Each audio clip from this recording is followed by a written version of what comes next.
বড়দের জামাত কাতারের ফাঁকে ফাঁকে ছোট 7-8 বছরের বাচ্চারা দাঁড়ালে বড়দের নামাজের কোনো ক্ষতি হবে কিনা, যদি ক্ষতি হয় তাহলে বাচ্চারা কোথায় দাঁড়াবে, বিশেষ করে বড় কোনো জামাতে বাচ্চাদের অভিভাবকের সাথে দাঁড়ানোর প্রয়োজন দেখা দেয়, তখনই বা কি করবো?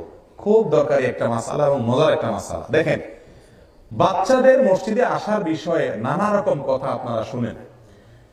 একেবারে ছোট বাচ্চা যাদের নামাজের কোনো বুঝ নাই, এদেরকে মসজিদে আনা যাবে না, আনা উচিত না, কারণ অন্য মুসল্লিদের তাশবিশ করবে। কিন্তু যদি আসে, নিন্দনীয় না।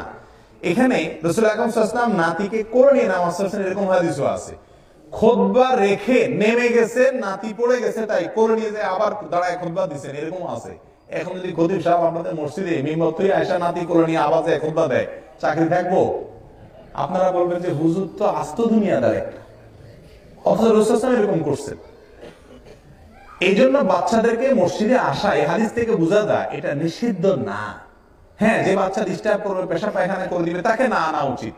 কিন্তু বাচ্চারা যদি আসে, বড়দের সাথে কাতারের মাঝখানে দাঁড় করাবে। ওলামায়ে কেরাম, মুতাকাদ্দিমিন ওলামায়ে কেরাম বা আগের ওলামায়ে কেরাম ফতোয়া দিতেন যে তারা পিছনে দাঁড়াবে।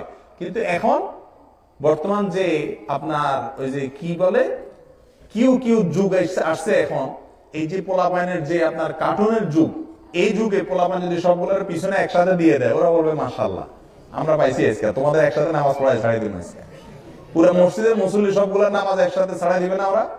তো এই জন্য পোলাপাইনকে সাথে নিয়ে দাঁড়ানো উচিত, কোনো অসুবিধা হবে না যদি তাদেরকে সাথে নিয়ে দাঁড়ানো হয়। বিশেষ করে বাবা তার সাথে রেখে বাচ্চাদেরকে ইয়ে করবেন। অনেক মসজিদে কাগজ লাগাই দিছি, ফেসবুকে দেখছি যে এই মসজিদে বাচ্চাদেরকে নিয়ে প্রবেশ করা নিষেধ।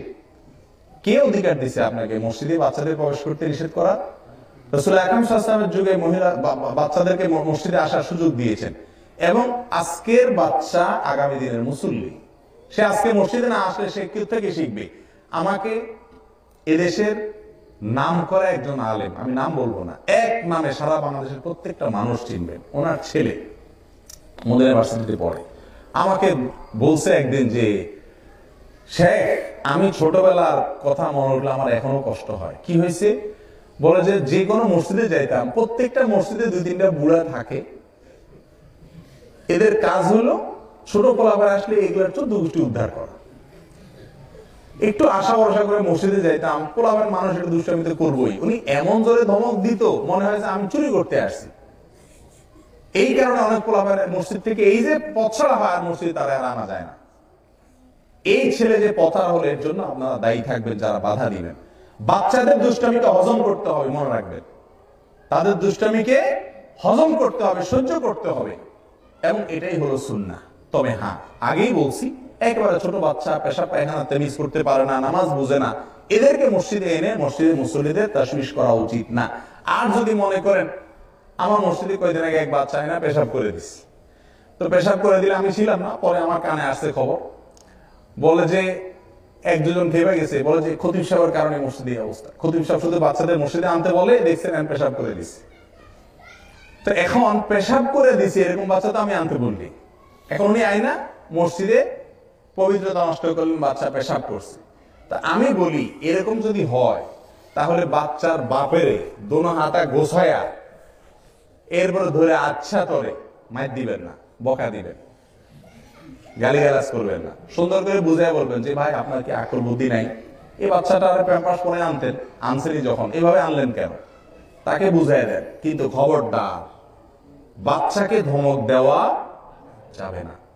আপনারা সবাই একটা ঘটনা শুনছেন, রাসূল সাল্লাল্লাহু আলাইহি ওয়াসাল্লামের যুগে এক লোক বেদুইন মসজিদে আইসা এক কোণা বসে পেশাব করে দিছে, শুনছেন আপনারা ঘটনা? পেশাব করে দিছে, আর সাহাবীরা সব হাতা গোছায় ফেলছে। আমি হাতা গোছাতে বলছিলাম আপনাদের, হাতা গোছায়া এত বড় সাহস বেটা, মসজিদে নামাজ মানে আমরা নামাজ পড়ে সেখানে পেশাব করতে আইছিস।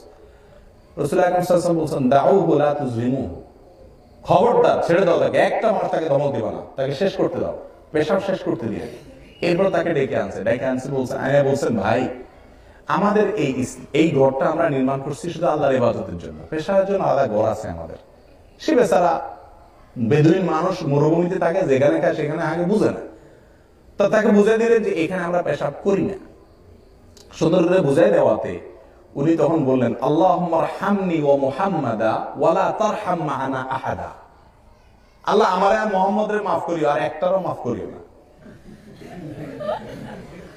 দেখছেন নি কোথায় গিয়ে ধাক্কা লাগছে। তখন রাসূল আকরাম সাল্লাল্লাহু আলাইহি ওয়াসাল্লাম ওই লোকরা আবার শিখাচ্ছেন। দেখেন আমাদের রাসূলের শিক্ষা দেখেন, আবার শিখাচ্ছেন। আখলাকের কথা বললাম না, আর সেই আখলাক কোথায় আমাদের? মসজিদ থেকে গিয়ে করি আমরা। তখন রাসূল সাল্লাল্লাহু আলাইহি ওয়াসাল্লাম ওই লোককে আবার শিখাচ্ছেন, বলতেছেন ভাই আল্লাহর রহমত অনেক ব্যাপক। আল্লাহ তোমাকে রহমত করে দিয়েও আরেকজনকে সারা দুনিয়াকে দিয়ে আল্লাহ কমবে না কেন? আল্লাহ রহমতকে তুমি তোমার জন্য শুধু করতেছো, সবার জন্য রহমত করো, আল্লাহ রহমত চাও। এই হলো আমাদের রাসূল সাল্লাল্লাহু আলাইহি ওয়াসাল্লামের শিক্ষা। আর সেখানে বাচ্চাকে আপনি মসজিদে আসলে দমকাবেন, বুড়া বেটা মসজিদে পায়খানা করতেছে, রাসূল দমকার নাই, দমকাতে নিষেধ করছেন, আপনি ছোট বাচ্চারা দমকাবেন মানে? হ্যাঁ, আমি আবারও বলছি, তাশবিশ করে এরকম বাচ্চাদেরকে আনবেন না, আনলে নিজ দায়িত্বে রাখবেন, মসজিদে পবিত্রতা খেয়াল করবেন, কিন্তু বাচ্চাদেরকে মসজিদে আসার জন্য উৎসাহিত করবেন।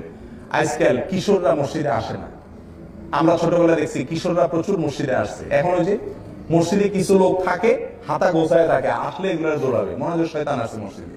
আজীব কথা, আল্লাহর বান্দা আল্লাহর ঘরে আসবে না, কোথায় যাবে? এই জন্য তাদেরকে আসার জন্য উৎসাহিত করা উচিত, তবে শর্ত সাপেক্ষে। আল্লাহ তাআলা আমাদের সবাইকে বুঝার তৌফিক দান করুন।